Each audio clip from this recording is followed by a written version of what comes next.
ኪስቪው ባለፈው ሳምንት ሐሙስ አፕሪል 17 2025 እንደ አውሮፓውያኑ አቆጣጠር ከወደ ኖርዌይ የተሰማው ዜና ለኖርዌይ ፖሊስ እንቆቅልሽ ብቻ ሳይሆን እስካሁን ድረስ የመላምት ምላሽ ለመስጠት እንኳን የሚያስደፍር መረጃ ያገኘ አይመስልም። የተሰማው ዜና ኤርትራዊው መትከል ነጋሲ ቢተው 57.4 ሚሊዮን የኖርዌይ ክሮነር ከሰረቁት 15 ወንጀለኞች መካከል ዋናውና አቀነባባሪው ስርቆቱን ጠንሳሽና ፍጻሜ አድራሹ ወንጀለኛ በጥይት ተመቶ መሞቱ ትልቅ ዜና ነበረ።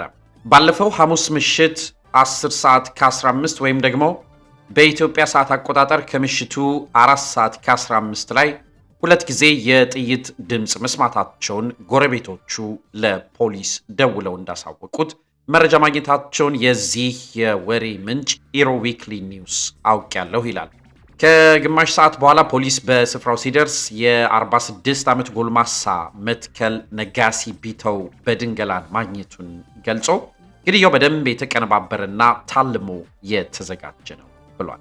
ይህ በጣም አደገኛና ጭካኔ የተሞላበት ግድያ ነው ይላሉ የፖሊስ ኢንስፔክተሩ ግሪተሊየን ሜትሊድ ለሪፖርተሮች ባለፈው አርብ የስቅለት ዕለት በተዘጋጀው ጋዜጣዊ መግለጫ ላይ ሲናገሩ ለጊዜው የተያዘ ተጠርጣሪ ባይኖርም የቢተው ግድያ ግን ተራ ግድያ ሳይሆን ከዚህ በፊት ፈጽሟቸው ከነበሩት ወንጀሎች ጋር የተያያዘ ሊሆን የሚችል እንጂ የአጋጣሚ ተጎጂ አይደለም ሲሉ እኚህ ኢንስፔክተር ያስረዳሉ።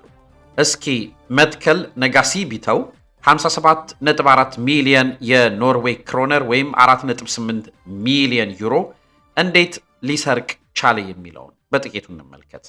ኖካስ ሮበሪ በመባል የሚታወቀውና በኖርዌይ የዝርፊያ ታሪክ ወደር የለሽና ባለ ክብረ ወሰን የሆነው ድርጊት እስካሁን ድረስ አነጋጋሪ ነው። በቴክኖሎጂም በአሰራርም ዘምነናል የሚሉት ምዕራባውያን አንድ ተራ ከአፍሪካ በመጣ ሰው እንዴት ሊዘረፉ ቻሉ የሚለው የእነርሱኑ ምላሽ የሚፈልግ ቢሆንም በ2004 እንደ አውሮፓውያኑ አቆጣጠር በሚያዝያ 5 ቀን የተፈጸመው ድራማ የተሞላበት ሌብነት ግን ማንም አይረሳው። ስታቨንገር የምትባለው የኖርዌይ ከተማ ከዚህ ሌብነት በኋላ ዝናዋ ጨምሯል የሚሉ ወገኖች አሉ።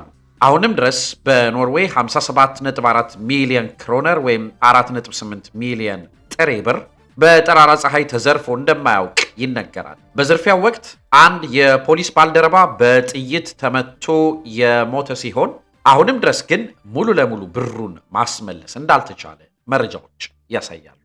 ምንም እንኳን 16 ዓመት ተፈርዶበት ቅጣቱን ጨርሶ የወጣ ቢሆንም መትከል ቢተው አንድም ቀን ግን ፖሊሶቹን ሊያስደስት በሚችል መልኩ የጥፋተኝነት ቃሉን እንዳልሰጣቸው ያምናሉ። ባለፈው የበልግ ወራት ኤንአርኬ ከተባለው ብዙሃን መገናኛ ጋር ባደረገው ቃለ ምልልስ በጥቂቱም ቢሆን ተናግሯል እንደተባለው የዝርፊያውን እቅድ በተመለከተ የነበረው ሚና በመካከለኛ ደረጃ የሚቀመጥ ነው ሲል ተናግሮ ነበር። የመትከል የሌብነት ታሪክ በኖካስ ወደር የለሽ ዝርፊያ ብቻ የተገደበ ሳይሆን ሌሎችም ተደራራቢ ወንጀሎችን መፈጸሙን መረጃዎች ተገኝተዋል ሲል ዩሮ ዊክሊ ኒውስ ይገልጻል።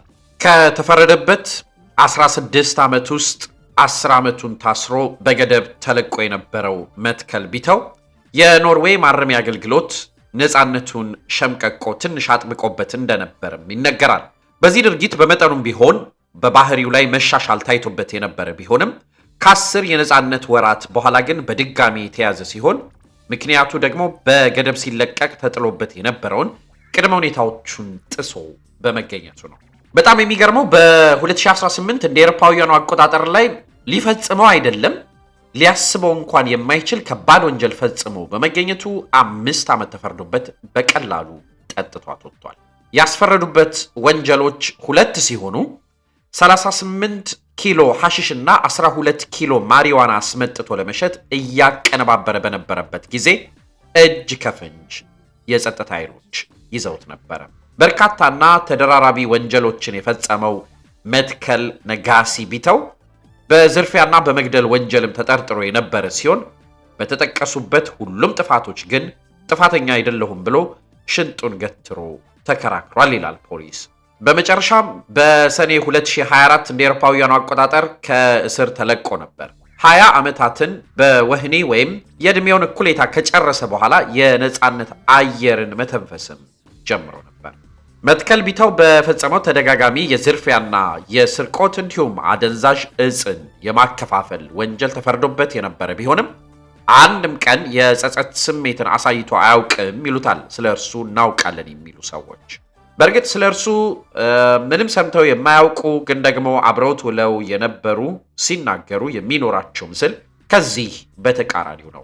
ዮሐን ሎተ የዌይባክ ኦስሎ መሪ መስራች ነው። ዌይባክ ኦስሎ ዋነኛ ዓላማው ፍርደኞች ከእስር ሲለቀቁ ወደ መደበኛ ሕይወት እንዲመለሱ የሚያግዝ ድርጅት ነው። ታዲያ ዮሐን ስለ መትከል ነጋሲ ቢቶ ሲናገር በቅርቡ ከአንዲት ልጃገረድ ጋር ተዋውቆ ፍቅር ጀምሮ በጥሩ ስሜት ላይ ነበር ሲል ተናግሯል። ዮሐን ሎተ ስለ መትከል ሲያስረዳ ከእስር ቤት ወጥቶ ወደ መደበኛው የቀን ተቀን ሕይወት ተመልሶ ለመኖር በጣም ተቸግሮ እንደነበር ግን ደግሞ ነገሮችን በጥሩ መንገድ እየተወጣቸው ነበር ሲል ይገልጻል። ከፋሲካ በፊት በነበራቸው አንድ ውይይት ላይ መትከል የተናገረውን ሲገልጽ እንግዲህ እንደተነጋገርነው ጓደኛ ማለት ምን መምሰል አለበት? ሕይወትስ ምን ይሆናል? ከእስር መለቀቅስ ብሎት እንደነበርም ይህ ሰው ለዩሮ ዊክሊ ኒውስ ገልጿል። እስካሁን ድረስ ምንም አይነት ተጠርጣሪ ፖሊስ አለመያዙን የገለጸ ሲሆን የስቅለት ዕለትና የፋሲካ ዕለት ጭምር በረፍት ላይ የነበሩ ፖሊሶች ባለቆቻቸው ተጠርተው ስራ ገበታቸው ላይ ተገኝተው ነበረ። የተገኙበት ዋነኛው ምክንያት የመትከል ነጋሲ ቢተውን ገዳይ ለማግኘት እና ለፍርድ ለማቅረብ እንደሆነ ተነግሯቸው የነበረ ቢሆንም እስካሁን ድረስ ግን ማለትም ይህ ዘገባ እስከተጠናቀረበት እስካሁኗ ደቂቃ ድረስ የጸጥታ ኃይሎች ይህንን ወንጀል ፈጽሟል የተባለውን ግለሰብ ለመያዝ በአደን ላይ ናቸው። ክቡራትና ክቡራን ለዛሬ ያስኩላችሁ ነበር። የሳምንት ሰው ይበለንና በመጪው ሳምንት እንገናኛለን።